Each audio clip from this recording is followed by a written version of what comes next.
Let's see if you're even mine, my father said, sliding a DNA test kit across the Thanksgiving table, past the cranberry sauce, past the gravy boat, straight into my plate.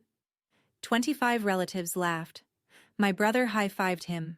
My mother stared at her wine glass like it held the answers to everything she'd been hiding for 30 years. I didn't cry. I didn't leave. I picked up the kit, looked my father in the eye, and said one word. Okay. 3 weeks later, the results came back. I emailed them to every single person at that table. My mother fainted. My father dropped his fork. Because the test proved I was his only biological child, and the golden boy he'd given everything to wasn't his at all. But I'm getting ahead of myself. Before I go on, please take a moment to like and subscribe, but only if you genuinely connect with this story. And drop a comment. Where are you watching from right now, and what time is it where you are? My name is Caroline Mitchell. I'm 28 years old. I'm a pediatric ICU nurse in a small hospital outside Richmond, Virginia. And this is the story of how my father's cruelest joke became the truth that set me free. Now let me take you back to Thanksgiving, last November, the night everything changed. The Mitchell family. Thanksgiving was never a casual affair. My father, Richard Mitchell, Rick to everyone who feared him and pretended not to, hosted it every year at the house on Briarwood Lane, a 4,000-square-foot colonial he'd built with his own crew back in 2003. That was the thing about Dad. Everything he owned, he made sure you knew he'd earned it. The dining table was a 10-foot slab of reclaimed Virginia oak, purchased from an antique dealer in Stowe, Vermont. 12 chairs, hand-turned spindles. My father sat at the head. My brother Garrett sat to his right, in the chair that had GM carved into the backrest. Dad did that when Garrett was 6, like some kind of coronation. I sat at the far end, near the kitchen door, the seat closest to the serving platters because, well, someone had to refill them. 25 people filled that room. Aunts, uncles, cousins, Garrett's wife, and their 4-year-old son Mason. My father wore his Breitling Navy timer, the one he bought himself when Mitchell and Sons construction cleared its first $1 million year. Garrett had new Cole Haan loafers. My mother, Jolene, wore her cream-colored Talbot's blazer and her Mikimoto pearl bracelet, the one Dad gave her for their 25th anniversary. An anniversary dinner I wasn't invited to. I wore a cardigan I'd had since nursing school. Gray, pilled at the elbows. Here's the thing you'd notice if you looked at the Mitchells gathered around that table. Every single one of them was blonde. Sandy blonde, honey blonde, platinum blonde. And then there was me. Auburn hair, reddish in the light, dark enough to stand out in every family photo like a typo in a legal document. My father had spent 20 years treating that typo like proof, but Thanksgiving this year, Dad brought something to the table that wasn't on the menu. Let me give you 20 years in 60 seconds. When I was 8, I made a Father's Day card. Construction paper, glitter glue, the works. I wrote, "To the best dad in the world," in my very best cursive. He opened it at the breakfast table, read it, and tore it in half, right down the middle. "I'm not your dad," he said. Then he went back to his eggs. I was 8. When I was 14, Dad enrolled Garrett in St. Andrew's Prep. $12,000 a year, blazers and ties, the whole production. I went to Hopewell Public. When Aunt Brenda asked why, Dad said it out loud, right there at Sunday dinner. Why would I invest in something that might not even be mine? I sat 3 feet away. Nobody said a word. When I was 18, I graduated high school, valedictorian, top of my class, 4.3 GPA, a speech I practiced 40 times in front of my bathroom mirror. Dad didn't come. He was at home, setting up a barbecue for 50 people. A party for Garrett, who'd graduated with a 2.4 and a handshake from the football coach. When I was 22, halfway through my nursing program at VCU, Dad cut my tuition without warning. 1 semester left. He called and said, "I've been paying for someone else's kid long enough." I took out $47,000 in federal student loans. I finished. He never asked if I finished. My mother. I should tell you about her role in all this. Once, when I was 19, I found out she'd been sending me $200 a month. Quietly. Through Venmo. Under the memo, groceries. Then Dad found the transfers. He threatened divorce. She stopped. My father didn't hate me. Hate requires acknowledgement. He simply subtracted me. Now let me tell you about Garrett. Garrett Mitchell. 31, 6'2", sandy blonde, jaw like a catalog model. Dad's pride, Dad's proof. The Mitchell heir, capital H. At 16, Garrett got a brand new F-150. Pearl white, lifted suspension, Mitchell & Sons decal on the tailgate like a family crest. I got a bus pass. Dad paid every cent of Garrett's college tuition at Virginia Tech. 4 years. No loans, no questions. When Garrett graduated, middling grades, business degree he barely used, Dad gave him a corner office at Mitchell & Sons and the title of project manager. No interview, no resume, just bloodline. Or what Dad believed was bloodline. Last spring, Garrett bought a house. New construction in the Willowbrook subdivision. 3,200 square feet, open floor plan, quartz countertops. Dad put down the $80,000 deposit. Just wrote a check. I live in a studio apartment 4 blocks from the hospital.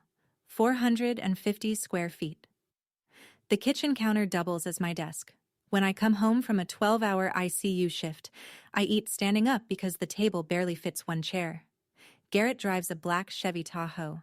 I drive a 2014 Honda Civic with a dent in the rear bumper from a parking lot in nursing school. It still runs. That's enough. Now here's the thing about Garrett. He's not evil. I want to be fair about that. He didn't grow up thinking he was doing anything wrong. When you're handed everything from birth, you don't question the system. You just assume you deserve it. His favorite line, delivered with that easy golden boy grin, "Don't worry, Cal, you'll always be an honorary Mitchell." Honorary, like a guest pass to my own family. But here's the part that'll make you laugh. Or maybe not. The irony. I'll get to it. You're not ready yet. My mother, Jolene Mitchell, 54. Blonde highlights every 6 weeks at a salon in Short Pump. Lexus RX in champagne gold. A supplementary credit card on Dad's Amex Platinum that she used like oxygen. Jolene was not a cruel woman. That's what made it worse. She never called me a mistake. She never tore up my cards or refused to attend my graduation. She just didn't stop any of it. Every time Dad said something cutting, Mom studied her wine glass, or her napkin, or the pattern on the wallpaper. She perfected the art of looking at nothing while everything happened right in front of her. When I was 16, I asked her directly. We were alone in the kitchen after Thanksgiving. Fitting, isn't it? And I looked her dead in the eye and said, "Mom, am I Dad's daughter?" She didn't blink. She set down the dish towel and she said, "Don't ask questions you don't want answers to." That sentence lived inside me for 12 years. I turned it over and over like a stone in my pocket, wearing it smooth, trying to figure out what it meant. Was she confirming Dad's suspicion? Was she warning me? Was she protecting herself? It took me 12 years to realize the answer was the third one. Mom lived well. The Briarwood house, the Lexus, the Mikimoto bracelet, the country club membership, the annual trip to Hilton Head. All of it depended on one thing, Rick Mitchell staying married to her. And Rick Mitchell would only stay married to her as long as certain questions stayed unasked. One evening, about a month before Thanksgiving, I stopped by the house to pick up a box of old family photos. Mom was on the couch, phone in hand, deleting a text thread. She closed it fast when she saw me. Too fast. I didn't ask who it was. Not then. Thanksgiving dinner, 8:17 p.m. The turkey had been carved. The wine was flowing. A Caymus Cabernet Dad always overpaid for because he liked saying the name. Garrett was telling a story about a job site, something about a concrete pour and a foreman who couldn't handle pressure. Dad laughed with his whole chest. Mom smiled on cue. I was passing the sweet potatoes when Dad stood up. He tapped his knife against his glass. The room quieted. 25 faces turned toward him, and I swear he looked like a man about to give a toast at his own coronation. I got a little gift for Callie this year, he said. He reached under his chair and pulled out a box, white and green, a home DNA testing kit. He held it up so everyone could see, then slid it down the table toward me. It knocked against my water glass. Let's see if you're even mine. The room erupted. Laughter. The loud, relieved kind that comes when people are uncomfortable, but choose the easy side. Uncle Dennis chuckled into his bourbon. Aunt Brenda looked away. Garrett slapped the table. Savage, Dad. Jolene went white. I watched her fingers tighten around the stem of her glass until I thought it would snap. But she didn't say a word. She never did. I picked up the box. The room got quiet again. A different quiet. I looked at my father. His eyes were bright with amusement. He expected tears, I think. Or maybe a door slam. 20 years of data told him I'd crumble. Okay, I said. That's all. Just, okay. I put the kid in my bag. I finished my dinner. I said goodnight to Aunt Brenda. I drove home to my studio apartment, alone, in my dented Civic. And I sat at my kitchen counter and opened the box. It wasn't what I needed. A consumer ancestry kit tests ethnicity, not paternity. But it gave me the idea. That same night, I ordered a paternity test from an AABB-accredited laboratory. Real chain of custody, real results, results that mean something. I needed 2 samples. Mine was easy. A cheek swab, sealed, labeled. Rick's? He'd left something behind. On the chair where I'd been sitting, his monogrammed handkerchief. Linen. Initials RAM in navy thread. He'd used it to dab wine off his chin and tossed it aside without a thought. I sealed it in a plastic bag. Mailed both samples the next morning. Nobody knew. You wanted the truth, Dad. So did I. The group chat lit up before I even got out of my scrubs the next morning.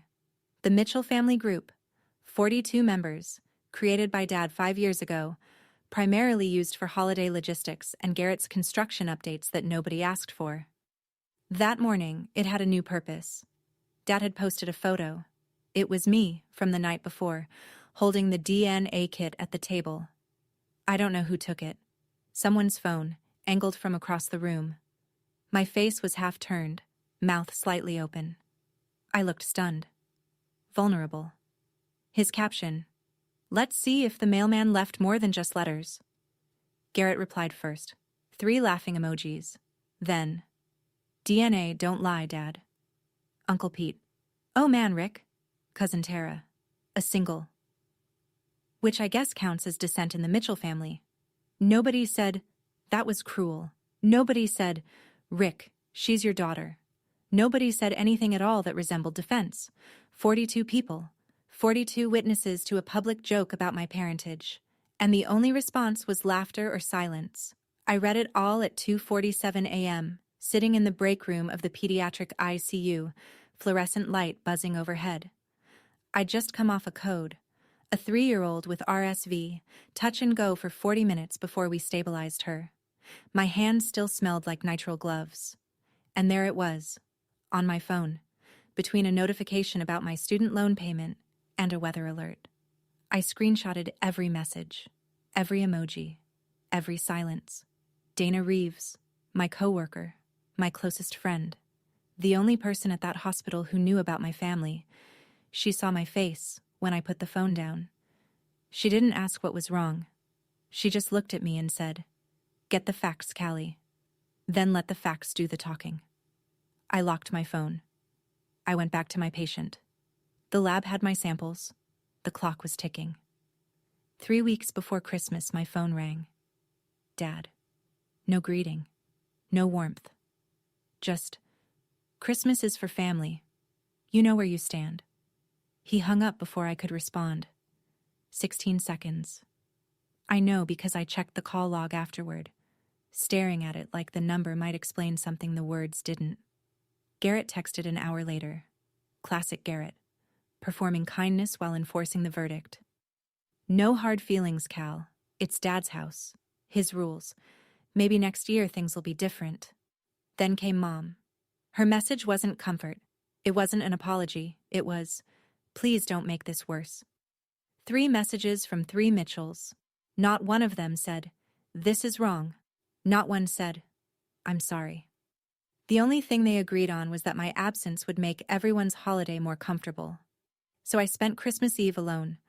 I bought a small Douglas fir from the lot on Patterson Avenue. 4 feet tall, $60 I probably shouldn't have spent. I propped it on my kitchen counter, next to my laptop and a stack of patient charts. I made mac and cheese from a box. I poured 1 glass of wine, a $7 Merlot, not Camus. And I sat in my one chair, and I ate. Outside, Richmond was cold and clear. Through the window, I could see the apartment building across the street, their windows glowing with colored lights and the shapes of people moving behind curtains. At 11:43 p.m., I opened my email. There it was. Subject line, "Your DNA test results are ready. Action required." From the lab, dated that afternoon. My thumb hovered over it. I could feel my pulse in my fingertips. I closed the email. Not yet. I finished my wine. I turned off the lights. I went to bed. The results would still be there in the morning, and so would I. January 6th. The email arrived at 9:14 a.m. from Richard A. Mitchell to Mitchell Family. Distribution list. CC, Caroline Mitchell. Subject, Estate Planning Update. Formal reading. January 18th. The body was short. Dad wrote the way he built houses. Blunt, load-bearing, no ornamentation. I've been working with my attorney Howard Pratt to finalize my estate plan. After careful consideration, I've decided that Mitchell assets, property, business shares, and financial holdings should pass exclusively to my biological children. A formal reading will take place January 18th at Howard Pratt's office, 10 a.m. Attendance is expected. Signature block, Richard A. Mitchell, Mitchell & Sons Construction, LLC, established 1998. Garrett replied, all within 4 minutes. Thanks, Dad, the right call. Nobody else replied, but I know they all read it. 42 people, 42 silences. He'd CC'd me, not BCC'd, CC'd. He wanted me to see it. He wanted me to know that this wasn't just a dinner table insult or a group chat joke anymore. It was being made legal, official, permanent. Biological children. 2 words that were supposed to be my eviction notice. I read the email 3 times. Then I read it a 4th time, slower, and something clicked. A door I hadn't known was there swung open in my mind. Biological children. If I was Rick's biological child, and a lab somewhere in Maryland was about to tell me whether I was, then that language didn't exclude me. It protected me. And if I was his biological child, and the will only covered biological children, then the real question wasn't about me at all. It was about Garrett. I closed my laptop. I went to work. I intubated a 6-year-old with pneumonia, and I didn't think about the email again until my shift ended 14 hours later. But it sat there, waiting, like everything else. January 9th. I went to Garrett's house to pick up a box of old family photos Mom said she'd left in his garage. Garrett wasn't home. His wife, Stacy, let me in. Polite but distant, the way you'd treat a distant relative at a funeral. She pointed me toward the garage and went back to the kitchen. Mason was in the living room, 4 years old. Blonde curls, Garrett's grin, a dinosaur in each hand. He looked up when I walked past and said, with the casual brutality only a child can deliver, "Daddy says you're not real family. You don't belong here." He said it the way he might say the sky is blue. No malice, just information he'd absorbed the way children absorb everything, from the adults who shape their world. I stopped walking. It wasn't the words. I'd heard worse from his grandfather. It was the realization that I was watching it start over. A new generation, learning the same lie, repeating it with the same easy confidence.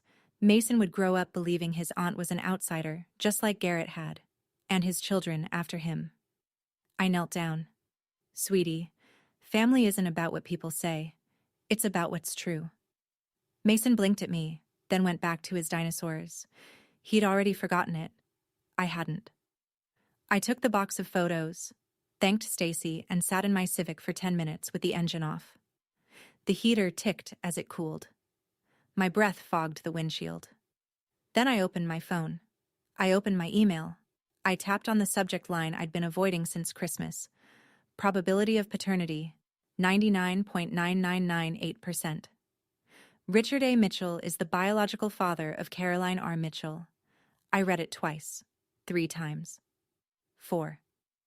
And I thought about a question I want to ask you. Have you ever been in a moment where the truth could destroy everything, but you needed to know anyway? Where not knowing was worse than any fallout? Because that's where I was, sitting in a dented Civic in my brother's driveway, hands shaking, the heater dead, the screen glowing in my lap. I'd love to hear your story. Drop it in the comments. I closed the email, I put the car in reverse, and I drove to work. But something had changed. The stone I'd carried in my pocket for 12 years. Don't ask questions you don't want answers to. I finally understood what it meant.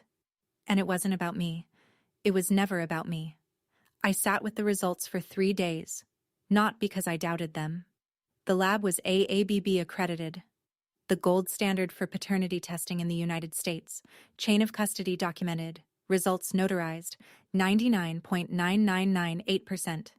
In science, that's as close to certainty as you get without witnessing the moment of conception. Number 1. I sat with them because of what they meant. I was Rick Mitchell's daughter, his biological daughter. The child he'd called a mistake for 20 years, the one he'd starved of tuition and presence and basic decency. I was his. I had always been his, which meant the affair my mother had, the one Dad had been punishing me for since I was 8, didn't produce me. It produced someone else. I thought about Mom's face at the Thanksgiving table when Dad slid that kit toward me, the way she went white, the way her fingers strangled the wine glass.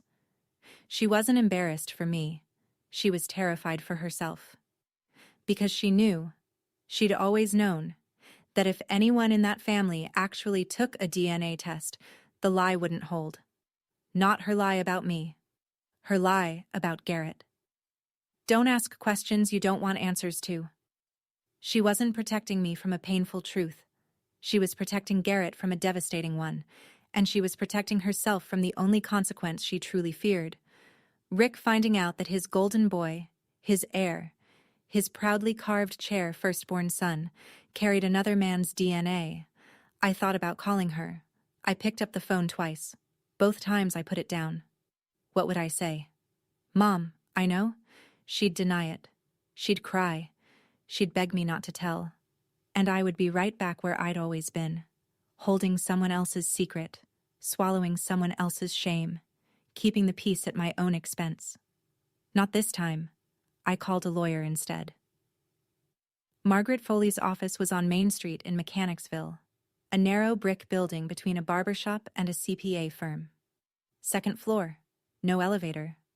Her desk was buried under case files and a half-eaten granola bar, and the bookshelves behind her sagged with Virginia estate law volumes thick enough to stop a bullet. I found her the way most people find lawyers these days. Google. Estate attorney, Richmond, Virginia. She was the 3rd result. The reviews said she was thorough, fair, and wouldn't waste your time. What I didn't know, walking in, was that Margaret Foley had gone to James Madison University with my mother, class of 1991. They'd lost touch decades ago. Margaret mentioned it offhand when I gave my last name. Mitchell? Any relation to Jolene Hargrove? And then moved on without pressing. Professional. I liked that. I showed her the DNA results. I showed her the email Dad sent about the will. Assets to biological children only. I showed her the screenshots from the family group chat. She read everything twice, drank her coffee black, and didn't speak until she was done. The language is clear, she said. If his will states that assets pass to biological children, and you can prove you're his biological child, you have a legal claim. A strong one. And if someone else in the family isn't his biological child? She set down her coffee. Then, under the exact language your father chose, that person would have no claim at all. Silence. You'd need more than a home test for court, she continued. But here's the thing. You may not need court. Once your father sees these results, he's going to demand a retest. And when he does, he'll test everyone. That's how men like him operate. They don't stop digging until the ground swallows them. I nodded. You realize this will blow up your entire family, she said. I looked at her across that cluttered desk, the winter light coming through the blinds in pale stripes, and I said, it was never whole to begin with. January 14th, 4 days before the reading. Dad called. Not to reconcile, not to reconsider. To remind me of my place. The reading's on Saturday. I invited you because I want you to hear it from Howard, in person, that you're not getting a dime. Don't come in there crying. Don't come in there begging. And don't embarrass this family any more than you already have. I held the phone away from my ear and watched the seconds tick on the screen. He talked for 2 minutes and 11 seconds. I said 4 words. I'll be there, Dad. He hung up first. He always did. Garrett's text came 20 minutes later. Cal, just accept it. Dad's not going to change. Take the L gracefully. Take the L. Like my entire existence was a scoreboard. Then Mom. Her call came at 9 p.m., her voice low and shaky the way it gets after her second glass of Pinot Grigio. Caroline, please, just don't come. It'll be easier for everyone. Easier for everyone. The Mitchell family motto. I didn't respond to any of them. I put my phone on the charger, poured a glass of water, and stood at my apartment window looking out at the dark parking lot below. My Civic under the streetlight, the frost on the windshield. I was on break between shifts. In 6 hours, I'd be back in the ICU checking ventilator settings on a child who weighed less than my winter coat. I'd be calm, precise, necessary.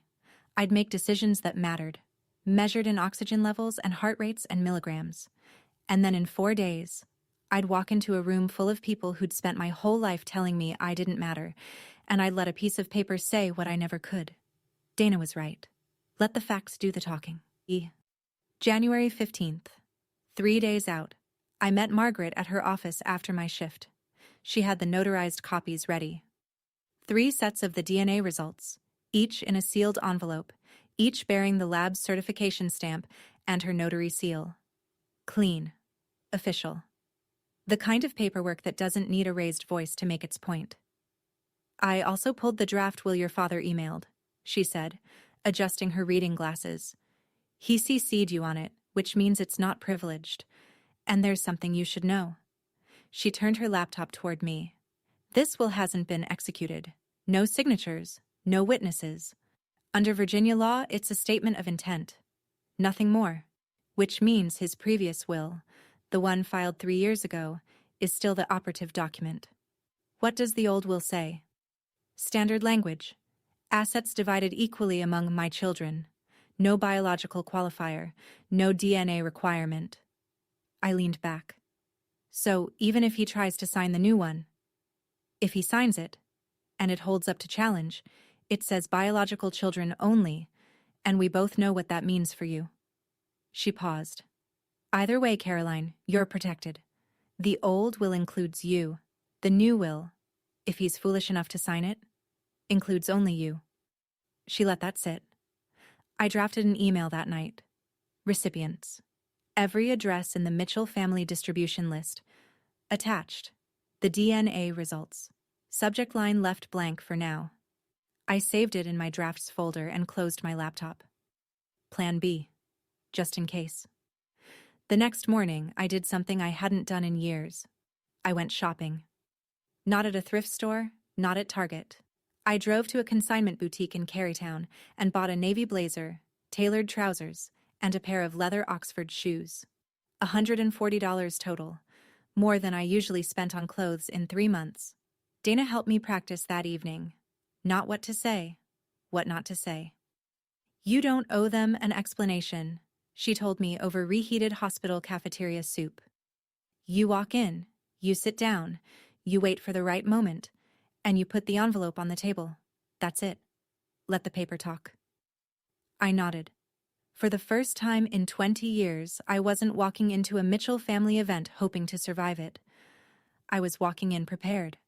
January 17th, the night before. I couldn't sleep. Not from fear.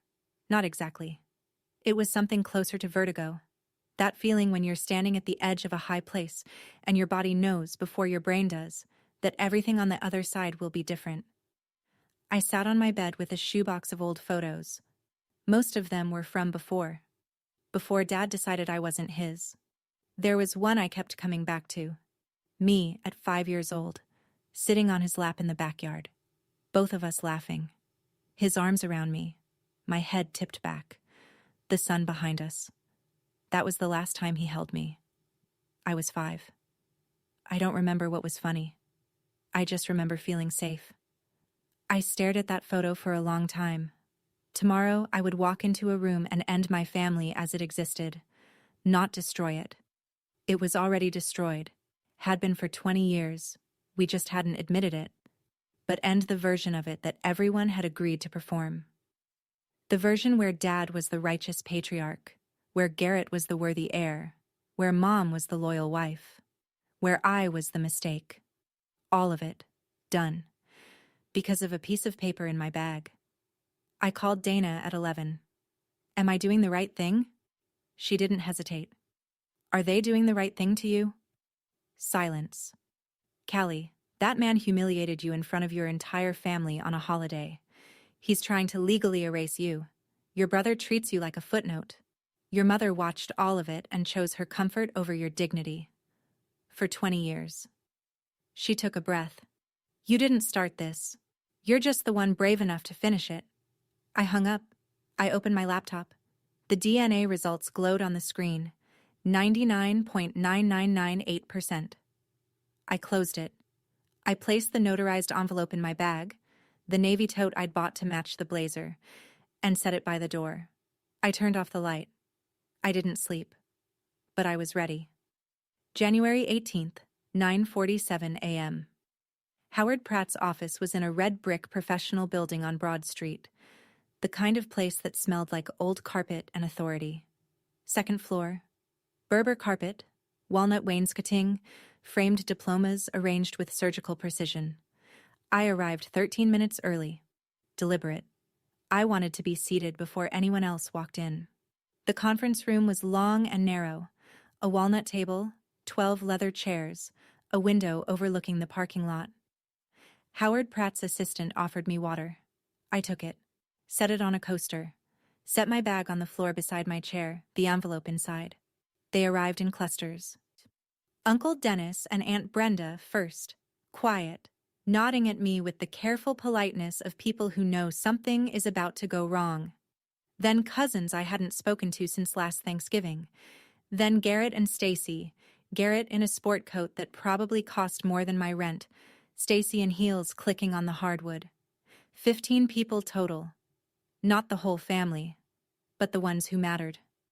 The inner circle. Dad came in last. Of course he did. Rick Mitchell didn't enter a room. He occupied it. Charcoal blazer, starched white shirt, the Breitling catching the overhead light. He sat at the head of the table. Garrett slid into the chair at his right. Mom sat to his left, eyes already red-rimmed, fingers working the clasp of her Mikimoto bracelet like a rosary. Dad saw me and paused. "Surprised you showed up," he said. I didn't answer. I folded my hands on the table. I was wearing the navy blazer, the tailored trousers, the leather Oxfords. My hair was pulled back. No earrings. No makeup except a clean line of red lipstick, because Dana had told me, half joking, armor comes in all forms. Howard Pratt entered with a leather binder. He sat at the opposite end from Dad, cleared his throat. "This is a formality, Callie," Dad said across the table, loud enough for the room. "You're here as a courtesy, nothing more." I met his eyes. I said nothing. Howard opened the binder. Howard Pratt was a careful man. Mid-60s, wire-rimmed glasses, the kind of lawyer who read every clause aloud because he'd once seen what happened when someone didn't. He opened the binder, adjusted his glasses, and began. This document represents the stated testamentary intentions of Richard Allen Mitchell, prepared in consultation with this office, dated January 3rd of this year. Skip the preamble, Howard, Dad said. Get to it. Howard glanced at him, then nodded. He flipped a page.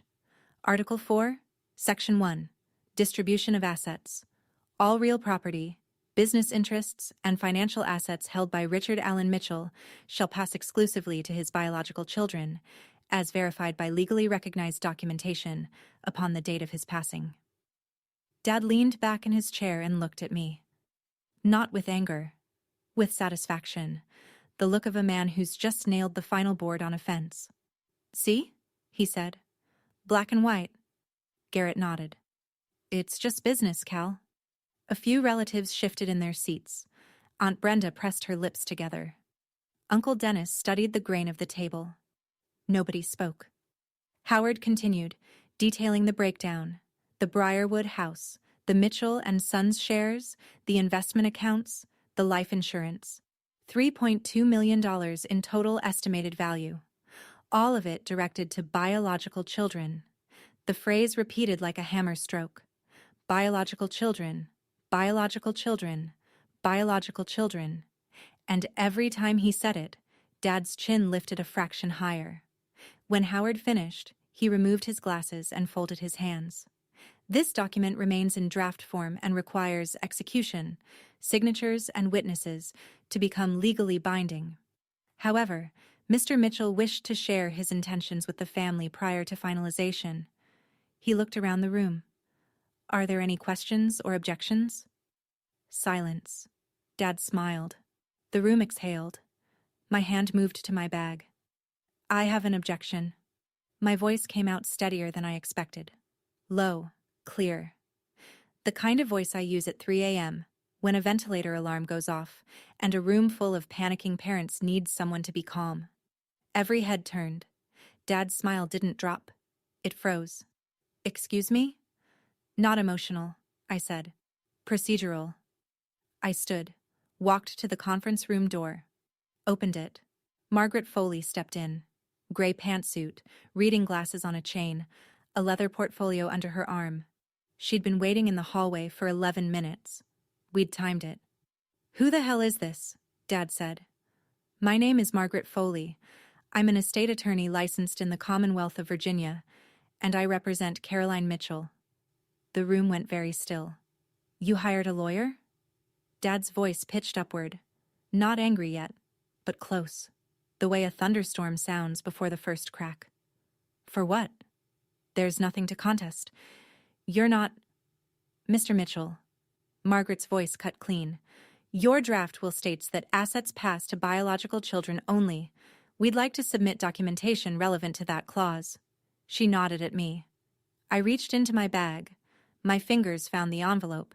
Smooth, sealed, the notary stamp slightly raised under my thumb. I'd carried it for 3 days. It weighed almost nothing. It weighed everything. I set it on the table, centered, right between the water pitcher and the leather binder. 15 people stared at it. Mom's breathing changed. I could hear it from across the room. Shallow, fast, the way patients breathe when they know bad news is coming before the doctor opens their mouth. I looked at my father. You wanted to know if I was yours, Dad. You asked me at Thanksgiving. In front of the whole family, you gave me a DNA kit. You made it a joke. I pushed the envelope 1 inch toward him. I took the test. Here are the results. Margaret opened the envelope with the practiced calm of someone who'd done this 100 times. She removed 3 stapled pages, scanned the room, and read aloud. Paternity test conducted by Genelink Diagnostics, an AABB-accredited laboratory in Bethesda, Maryland. Test subjects: Richard Allen Mitchell, alleged father; Caroline Rose Mitchell, child. Samples received December 2nd. Analysis completed December 19th. She paused. The room was so quiet I could hear the furnace cycling through the vents. Conclusion: based on analysis of genetic markers, the probability of paternity is 99.9998%. Richard Allen Mitchell is the biological father of Caroline Rose Mitchell. She set the paper down. Dad stared at it like it was written in a language he'd forgotten. His mouth opened, closed, opened again. That's not possible. The lab is federally accredited, Margaret said, evenly. Results are notarized. Chain of custody is documented. I have 2 additional certified copies if you'd like your own attorney to review them. Garrett shot forward in his chair. She faked it. She had to have faked it. There's no way. Mr. Mitchell. Margaret didn't raise her voice. She didn't need to. ABB accreditation is the standard used by U.S. courts for paternity determination. These results are as reliable as a test ordered by a judge. Garrett's mouth worked, but nothing came out. Mom hadn't moved. Her hands were flat on the table. Her eyes were fixed on the paper. Her face, I'll never forget this. Her face held the expression of a person watching a building collapse in slow motion, knowing they were inside it. Dad turned to Howard Pratt. Howard, can she do this? Howard removed his glasses. Rick, the results appear legitimate. I'd recommend. I didn't ask for a recommendation. Mr. Mitchell. Margaret folded her hands. Before you request a retest, which you're entitled to, you may want to consider testing all of your children. Given what we now know, it seems prudent. The word landed like a grenade with a delayed fuse. All. Dad looked at Garrett, then at Mom, then back at me. And for the first time in 20 years, I watched my father's certainty crack. I didn't say it. I want to be clear about that. I didn't say, Garrett isn't your son. I didn't say, Mom had an affair. I didn't accuse anyone of anything. I didn't need to. The math was already doing the work. You could see it moving through the room like a current, face by face, chair by chair. If Callie is Rick's daughter and Rick has believed for 20 years that his wife cheated, then who was the product of the affair? I kept my voice level. I'm your biological child, Dad. The test confirms it. Now, if you'd like to proceed with a will that leaves everything to your biological children, I fully support that. The sentence sat there like a lit match on dry grass. Garrett stood up. What the hell is she implying? I looked at him. I'm not implying anything, Garrett. I'm presenting facts. Dad taught me that's what Mitchells do. His face went red. Not embarrassed red, but furious red. The kind that starts at the collar and climbs. He turned to Mom. Tell her she's wrong. Mom, tell her. Jolene didn't look at him. She was staring at the table, both hands pressed flat like she was trying to hold it together physically, molecularly. Rick. Her voice came out broken. We need to talk privately. Sit down, Jolene. Dad's voice was a blade. He hadn't moved from his chair. But something behind his eyes had shifted, a tectonic slide, slow and irreversible. He was looking at Garrett the way he'd spent 20 years looking at me. Aunt Brenda leaned forward. Rick, what is going on? Uncle Dennis put a hand on the table. Everyone just, let's take a breath. But nobody took a breath. The room was holding one. Jolene started crying. Not the quiet kind, the kind that sounds like something inside has finally given way. A levee, a wall, a lie held together with 30 years of silence and a Mikimoto bracelet. She was crying because she was scared. And everyone in that room could feel it. Dad turned to her. Slow. The way a man turns when he already knows the answer but needs to hear it out loud. The way you need to hear the doctor say the word even though the scan is right there on the screen. Is there something you need to tell me, Jolene? She shook her head. Then she stopped shaking it. Then she covered her face with both hands, and the Mikimoto bracelet slid down her wrist and clattered against the walnut table. Rick, it was before Callie was born. It was... Who? Greg Nolan. The name landed like a stone in still water. I watched it ripple outward. Aunt Brenda's hand flew to her mouth. Uncle Dennis closed his eyes. 2 cousins exchanged a glance so fast you'd miss it if you blinked. Greg Nolan. The name meant something to the older Mitchells. He'd been a subcontractor for Mitchell and Sons in the early 90s. Framing crew, back when Dad was still building the business out of a pickup truck. He'd been around the family, around the house, around Jolene. It was one time, Mom whispered.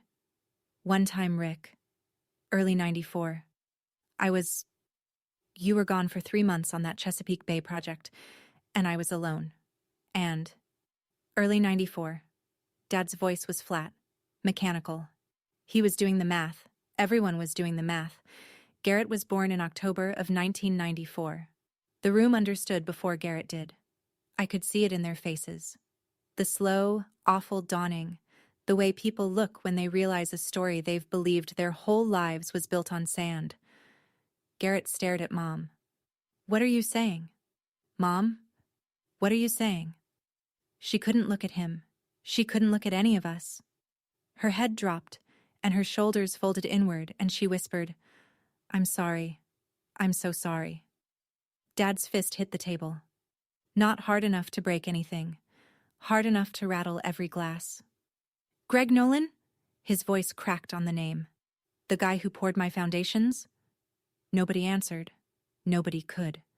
Garrett was standing now, both hands on the table, leaning forward like a man bracing against a wave he couldn't see. No. His voice was high, tight, stripped of every ounce of golden boy ease. No, that's a lie. Dad, tell her she's lying. Tell her. Dad didn't tell her anything. He was looking at Garrett. Really looking. Maybe for the first time in 31 years.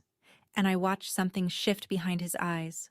The same narrowing, the same cold appraisal, the same suspicion he'd aimed at me across dining tables and holiday dinners and group chat captions for 2 decades.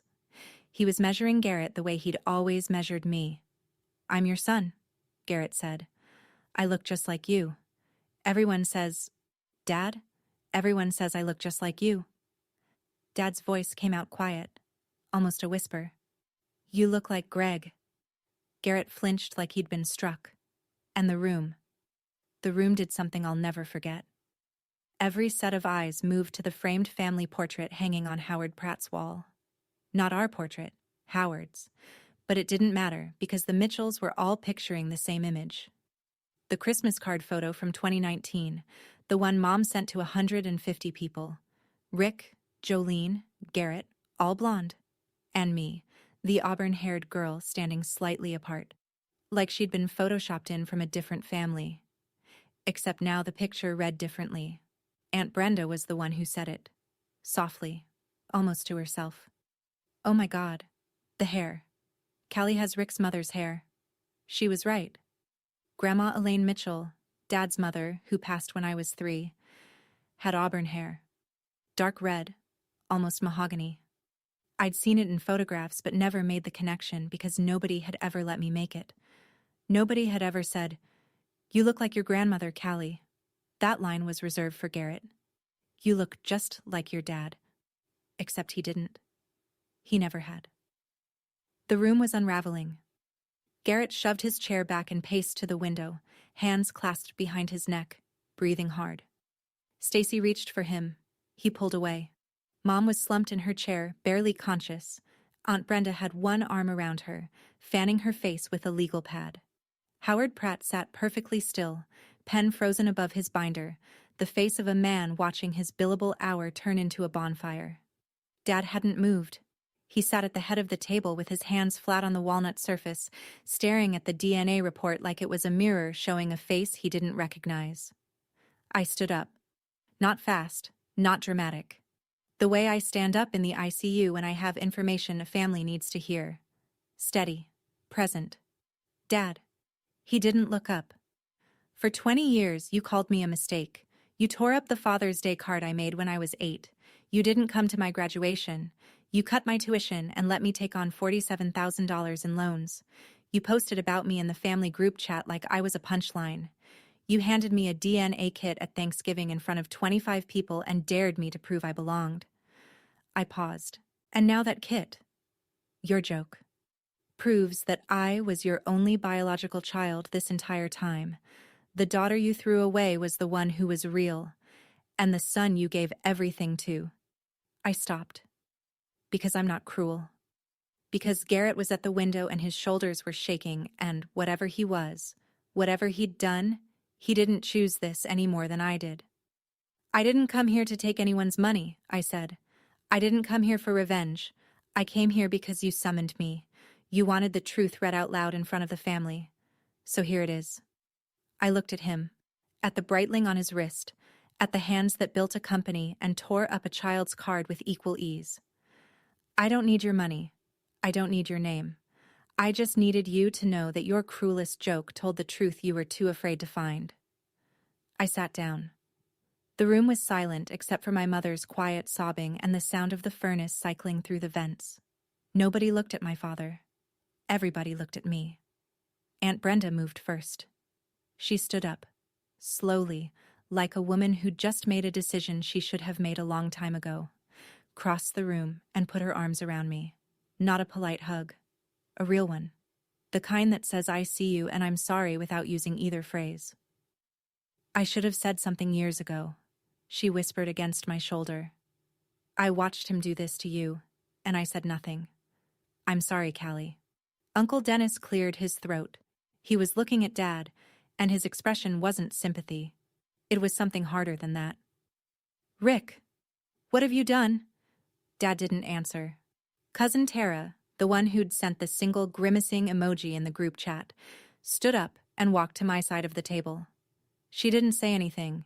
She just stood there, next to Brenda, next to me. A quiet vote. Others followed. Not all of them. Some stared at the table. Some studied their phones. But enough of them, 5, then 6, then 8, shifted their weight, their chairs, their attention toward the end of the room where I sat. The end near the door, the end near the kitchen. The seat I'd been assigned my whole life. Howard Pratt closed his binder. He removed his glasses and spoke with the measured gravity of a man choosing his words for a legal record. Mr. Mitchell, I strongly advise you to postpone any further action on this estate plan until the relevant facts can be independently verified. The document as drafted is no longer straightforward. That was Howard's way of saying, you wrote a will to punish your daughter and it just became the instrument of your own undoing. Garrett was already gone. He'd slipped out during Brenda's hug, Stacy's heels clicking behind him down the hallway. I heard the front door of the building open and shut. Mom was being helped to her feet by Brenda and a cousin whose name I should remember but don't. Her mascara had run in 2 dark lines down her cheeks. She looked at me once, just once, as they guided her past my chair. She didn't say anything, but her eyes said everything. I'm sorry. And you were never supposed to find out. Dad sat alone at the head of the table. The Breitling caught the light. The binder sat closed. The DNA report lay in the center of the table, untouched, like a verdict nobody wanted to be the first to pick up. He still hadn't said a word. Margaret laid it out in the hallway afterward, while the family filtered past us toward the parking lot. She kept her voice low, but she didn't sugarcoat it. Here's where things stand. Your father's new will, the one Howard just read, was never signed. It's a draft.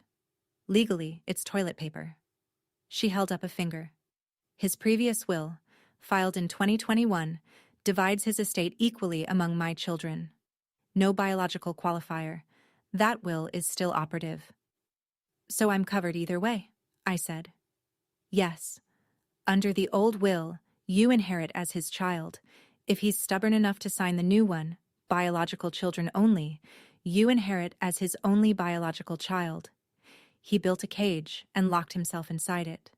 She glanced toward the parking lot where Garrett's Tahoe was pulling out fast, tires barking on cold asphalt. What about Garrett? That depends on your father. Under the new draft, Garrett has no claim. He's not a biological child. Under the old will, he's listed as a child, which is legally sufficient unless someone challenges it. I won't challenge it. She nodded. There's another option. Your father could formally adopt Garrett. Adult adoption is legal in Virginia. Straightforward petition. No age limit. It would restore Garrett's legal standing as Rick's child for inheritance purposes. But it would be public. It would be on record, yes, and Garrett would need to consent. I leaned against the brick wall and watched my breath cloud in the January air. Across the lot, Aunt Brenda was helping Mom into her Lexus. Uncle Dennis stood by his truck, hands in his pockets, staring at the ground. 15 people had walked into that room believing one story. They'd walked out carrying a different one. And the man who'd authored both versions was still sitting inside, alone, at the head of an empty table. Margaret, thank you. She shook my hand, firm, professional. You didn't need me, Callie. You just needed the truth to have a witness. I went back inside. The conference room was empty, except for Dad. Howard had left, tactfully, I'm sure, with a brief and billable goodbye. The leather binder was gone. The water pitcher was still there, condensation pooling on the walnut. Dad sat at the head of the table. His hands were in his lap now. The Breitling had slid down his wrist loose, like he'd lost weight in the last 30 minutes. His eyes were red but dry. He wasn't crying. I don't think Rick Mitchell had cried since Reagan was in office. I sat down across from him. Not at the far end. Not near the kitchen door. I pulled out a chair 2 seats away and I sat, and I waited. It took him almost a full minute. Did you know? He finally said. Before the test. Did you know about Garrett? No, I said. I just didn't run this time. He nodded. Slow, like the motion hurt. Another silence. Longer. The furnace kicked on again, and the vents exhaled warm air across the room. I owe you, he started. You owe me nothing I want to take. He looked at me then. Really looked. Not the dismissive glance across a dinner table. Not the cold appraisal of a man cataloging evidence. He looked at me the way I imagine he looked at that photograph. The one of me at 5, on his lap, laughing, before he decided I didn't belong. But you owe me an apology, I said. In writing, sent to the same people who watched you humiliate me. The group chat, the email list, every person who laughed at that DNA kit joke. He opened his mouth. I'm not asking you to love me, Dad. I'm asking you to correct the record. He closed his mouth. He stared at the table. I stood up, collected my bag, and walked out of Howard Pratt's office into the January cold. The sky was white. The air tasted like frost. My Civic was the oldest car in the lot. I got in. I turned the key. The engine coughed, then caught. I drove to the hospital. I had a shift in 2 hours. 1 week later, Garrett called. I was in the break room, eating a granola bar between patients when his name lit up my phone. I almost let it go to voicemail. Garrett had never once called me with good news, but something in me, maybe the same something that made me say, okay, at the Thanksgiving table, told me to pick up. I did it, he said. No greeting, no preamble. His voice sounded scraped hollow, like a man who'd been yelling into an empty room. I took the test. Went to a lab in Henrico. Got the results this morning. I set down the granola bar. 0%, he said. Richard Mitchell is not my biological father. Probability, 0. I listened to him breathe. In, out. The sound of a man recalibrating 31 years of identity in real time. Did you know it was me? He asked. When you walked in there with that envelope. Did you know? No. I only knew it was me. Silence. I called you Honorary Mitchell your whole life, he said. His voice cracked on the word honorary. I said it like a joke. Every Thanksgiving, every Christmas you were allowed to attend, and I'm the one who... He didn't finish. You're still my brother, Garrett. That hasn't changed. How can you say that? After everything Because it's true. We didn't choose this. Either of us. I heard something on the other end that I'd never heard from Garrett Mitchell in 31 years. He was crying. Not the frustrated, angry kind. The kind that comes when the scaffolding falls and you realize the building you were standing on was never there. And you know what? I want to ask you something. If you were in Garrett's place, if you discovered that every privilege, every advantage, every golden boy moment of your entire life was built on a lie someone else told before you were born, what would you do? I genuinely don't know the answer. I don't hate Garrett. He was a victim too, in his own way. He just never knew it until now. Tell me what you think. Drop it in the comments. I didn't cry. I'd done my crying years ago. Come have dinner sometime, I said. I have one chair, but I'll borrow another. He laughed. Just barely. It was a start. 2 weeks after the reading, Mom showed up at my apartment. I saw her through the peephole, standing in the hallway in her wool coat, no makeup, hair unwashed, looking smaller than I'd ever seen her. She stood there for 5 full minutes before she knocked. I know because I watched. I opened the door. She looked at my studio. The 450 square feet, the counter desk, the one chair, the tiny Douglas fir still up because I hadn't had the heart to take it down, and something in her face collapsed. Not because the apartment was small, because it was mine, because I'd built this life with nothing she or Dad had given me, and it was still standing. Can I come in? I stepped aside. She sat on the edge of my bed, the only other place to sit, and pressed her palms together between her knees. She didn't look at me. She looked at the floor. I knew Garrett wasn't Rick's from the day he was born, she said. The timing. I knew, and I was terrified. So I said nothing. And when your father started to suspect, when he looked at you, with your red hair, and decided you were the proof of what I'd done, I let him. I let him blame you. Because as long as he was suspicious of you, he wasn't suspicious of Garrett. And as long as he wasn't suspicious of Garrett, he wouldn't divorce me. She swallowed. I used you as a shield, Caroline. For 20 years, I let my daughter take the punishment for my lie. The words hung in the air of my tiny apartment. Yes, I said. You did. She flinched. I can't forgive you today. Maybe not ever. But I don't want to carry your secret anymore, Mom. And I won't carry your guilt either. That's yours. She nodded. She stood up. She walked to the door. I noticed her wrists. Bare. No Mikimoto bracelet. She left without asking for a hug. I closed the door behind her, leaned against it, and stood there until my breathing was even again. Then I made myself dinner. Alone. In my apartment. On my own terms. February 14th.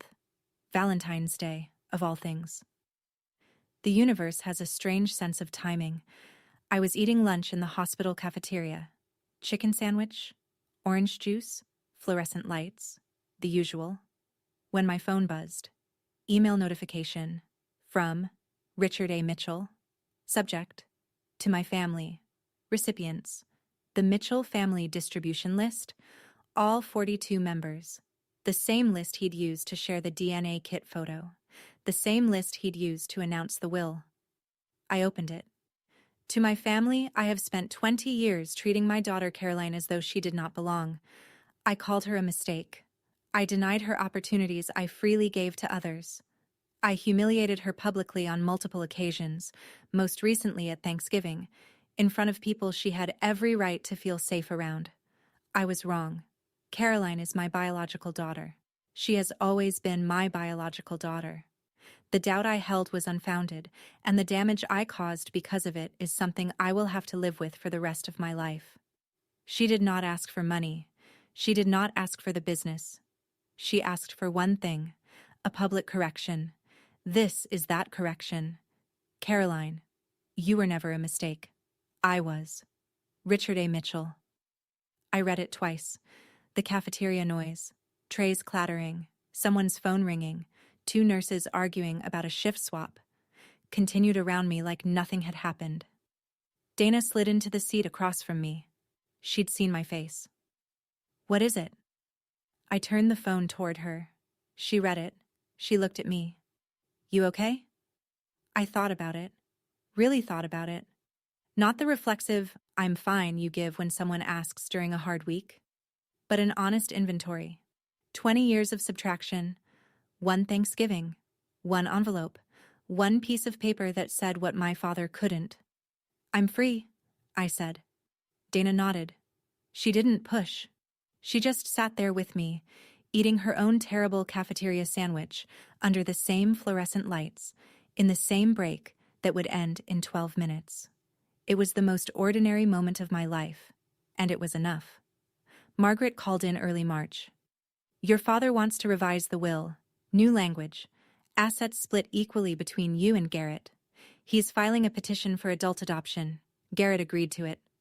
Virginia courts process these in a few weeks. It'll restore Garrett's legal standing as Rick's child for all purposes.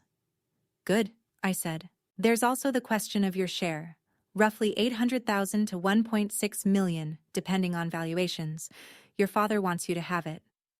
I was standing at my kitchen counter, the same counter where I'd eaten Christmas dinner alone, where I'd opened the DNA kit, where I'd drafted an email that changed my family, the counter that doubled as my desk, my dining table, my life. I want it converted into an endowed scholarship fund, I said, for nursing students from low-income families. Accredited BSN programs, renewable for 4 years, no strings. Name it the Mitchell Nursing Scholarship. Silence on the line. You're sure? Margaret said. I didn't fight for the inheritance. I fought for the truth. The truth was always enough. She paused. I'll draft the paperwork. I signed the documents on a Tuesday evening at my kitchen counter. The same pen I use for patient charts. The same table. The same 450 square feet. Somewhere out there, a 20-year-old nursing student who grew up being told she wasn't enough, who worked doubles and borrowed money and kept showing up anyway, would get a letter one day telling her that someone believed in her future, that someone had once been in her exact position and made it through. She wouldn't know my name. That was fine. I didn't need anyone to know my name. I just needed someone to get the chance I almost didn't. April. The first warm Saturday in months. The kind of Virginia evening where the dogwoods are blooming and the air smells like cut grass and the light stays golden until almost 8. I hosted dinner. My studio apartment. My rules. 6 people around a second-hand pine table from IKEA, the one I'd bought to replace the counter eating.